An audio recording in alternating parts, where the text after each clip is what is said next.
экосистем. Вот.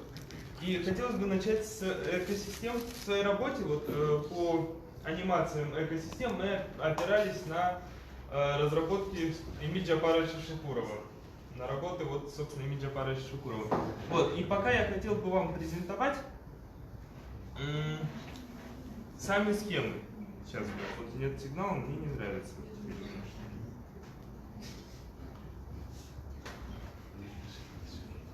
Сейчас, прошу прощения, чего-то он этот.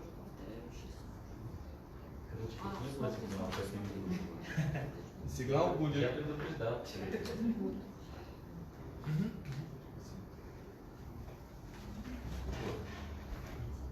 Сигнал появился. Вот, ну вот, я хотел вам вот показать картинки и, ну как, если позволите, Эмиль Джапарович, хотел бы, ну, два слова попросить вас сказать по данным схемам экосистем.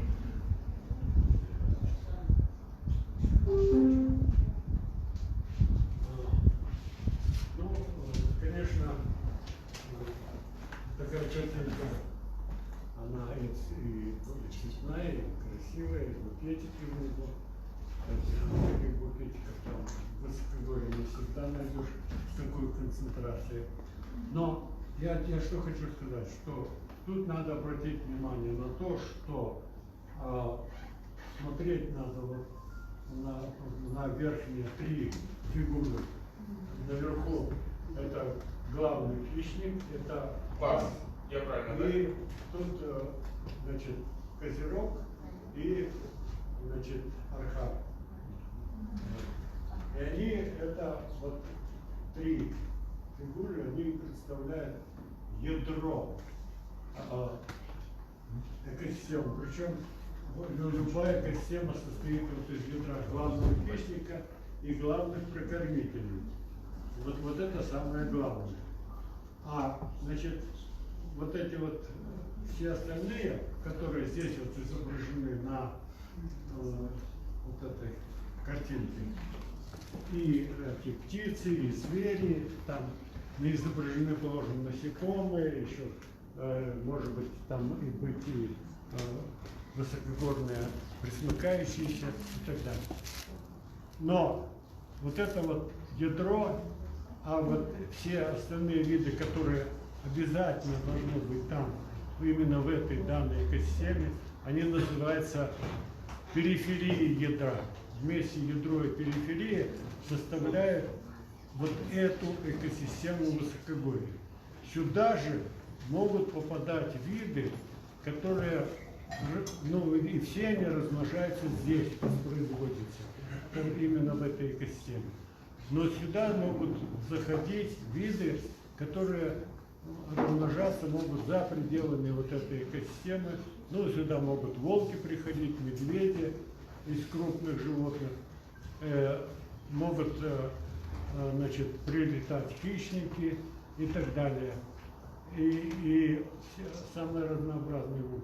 Но и сюда ветром может относиться семена различных растений из нижних частей гор, и они там могут, так сказать, и цвести, и расти, но они не воспроизводятся. Вот они просто заходят и там некоторое время существуют. Это вот и называется поэтому заходящие виды. Они, вот от них не зависит самовоспроизводство вот именно данной экосистемы. Вот это надо очень хорошо понимать, что экосистема это как бы суперорганизм такой, организм, у которого вот есть, так сказать, своя голова и свое тело, и каждая часть выполняет определенные функции, чтобы существовало как целое.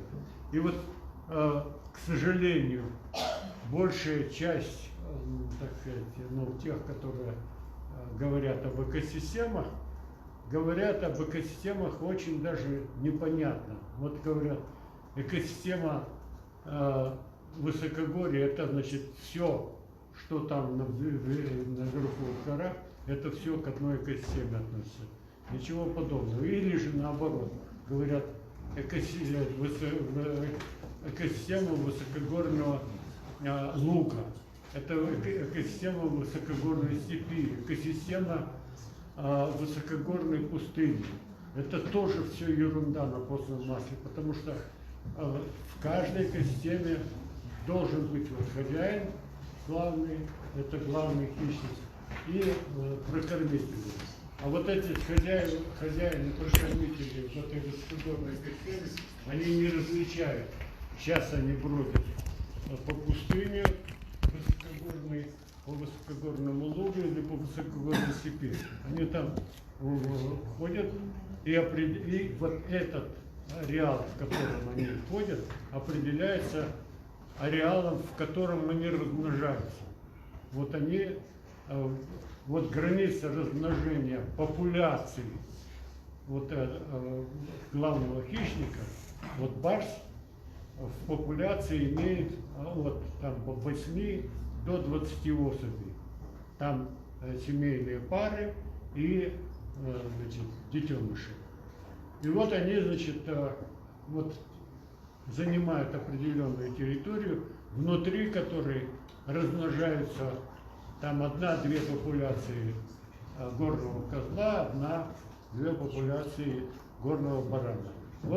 Вот это все вместе определяет ядро, и та площадь, на которой они находятся, достаточно для того, чтобы воспроизводились все прочие виды данной экосистемы. То есть и вот эти вот плюс вот эти виды периферии экосистемы. Вот это очень важно знать, что это единое целое. И если вот эту площадь не всю, а часть ее отнять у этой экосистемы, то эта экосистема может быть разрушена.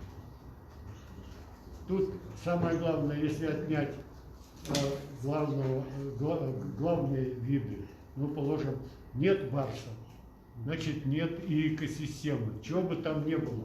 Пусть вот эти букетики там будут, пусть там птички сидят, звери бегают и так далее. Экосистемы нет. Вот у нас, к сожалению, положим, в Кыргызстане сейчас осталось 1-2 экосистемы в высокогорьях Нарына и чуть-чуть там в бассейне Сарджата. Все. Индивидуальные участки экосистемы, индивидуальные экосистема это не размазано по всему. Она вот именно составляет индивидуальный такой участок, собственно, индивидуальную совокупность популяций именно данной экосистемы. И вся остальная территория занята просто травками, всякими животными и все. Но это не экосистема, это все уже порушенные вещи. Это все равно, что мы будем называть значит, одинаково значит, нормальными живыми людьми, вот всех нас здесь сидящими, и плюс тех, которые лежат в морге.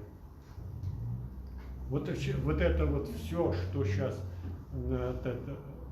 вне экосистемы. Экосистема вот сейчас она настоящая живая экосистема, она находится только в Сырчат-Иртышском заповеднике. На всей остальной территории находятся постепенно разлагающиеся трупы этих экосистем. Там встречается барс, но это барс бродячие самцы. Бродячие самцы уходят от места своего рождения на расстояние до 2000 километров. А семью создают у барсов только самки. Вот они, значит, если в этом родились вот в этой уже нормальной экосистеме, то вот мамаша оставляет всех девочек у себя, всех мальчиков по достижении, так сказать, взрослого состояния, половой зрелости, выгоняет из вот этой индивидуальной экосистемы. Иди там за 2000 километров и найди себе место, где там есть, где тебя примут. Вот.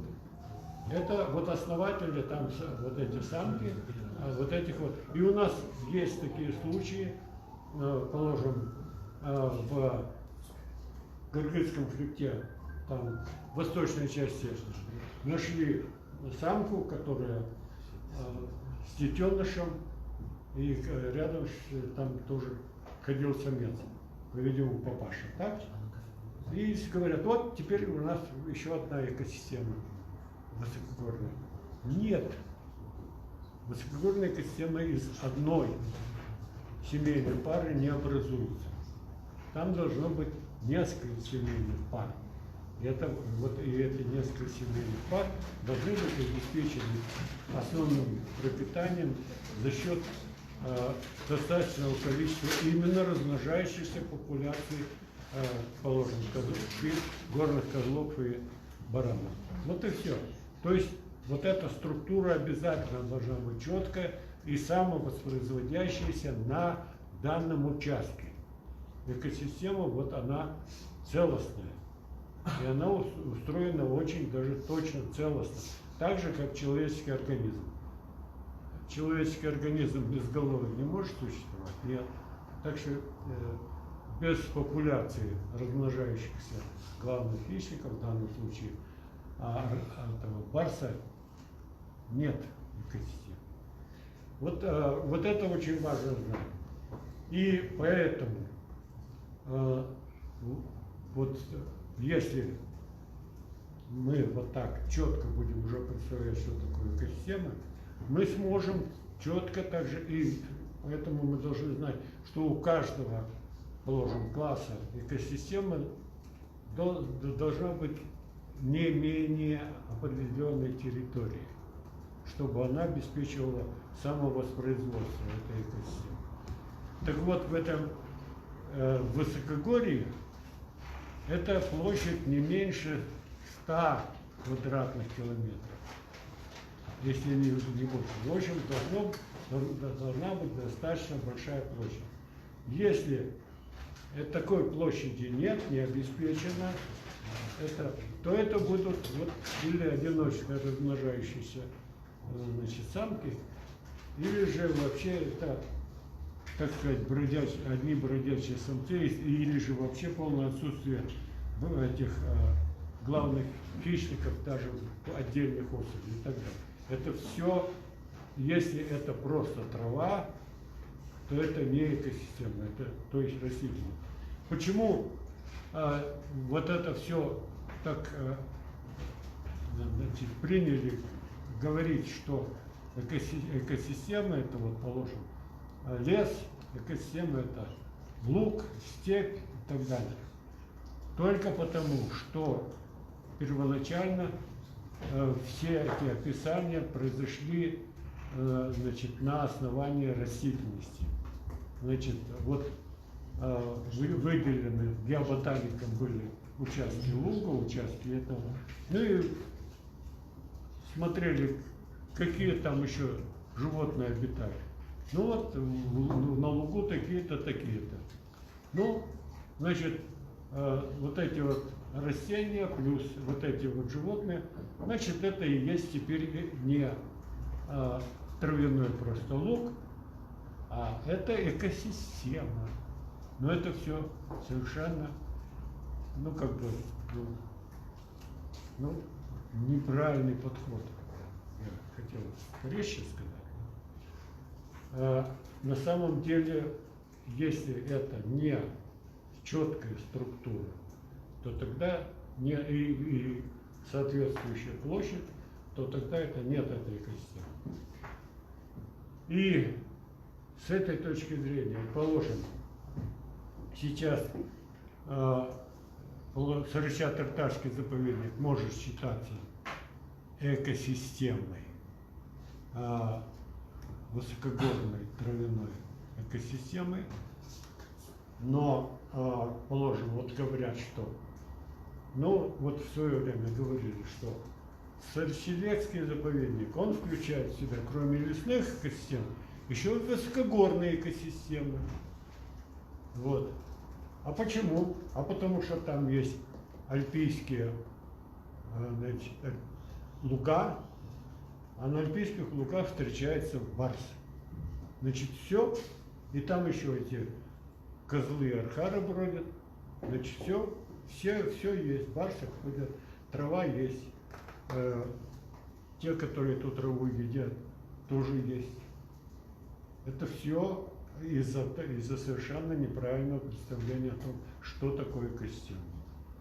Барс там заходит, приходит, но это только, так сказать, участок его кормовой территории, одного барса. И то очень небольшой участок, это даже одного участка полноценного для одного барса нет. То же самое вот этих высокогорных травяных экосистем в Среднесибирском заповеднике недостаточно, чтобы содержать размножающуюся популяцию или такие, или архаров. Они туда заходят, они там кормятся, но если их ограничить только этими участками, которые на территории Среднесибирского заповедника, они там не выживут. Этого недостаточно. Ну и так далее. То есть вот это вот из-за неправильно, вот и начинают говорить, вот Среднесибирский из таких-то и таких-то экосистем состоит. Ничего подобного. Там высокогорье есть, экосистемы нет высокогорья. Там, значит, есть, положим, арчевники, но нет экосистемы арчевый лес. Потому что эти арчевники очень небольшими, так сказать, площадями, там разрозненно существуют. И это не вообще у нас в принципе во всем Кыргызстане практически нет арчевниковых экосистем. У нас есть хвойные экосистемы, в которые включаются, положим, еловый лес и рядом растущие арчевые леса, или наоборот. То есть, и при этом и те, и другие могут в себя включать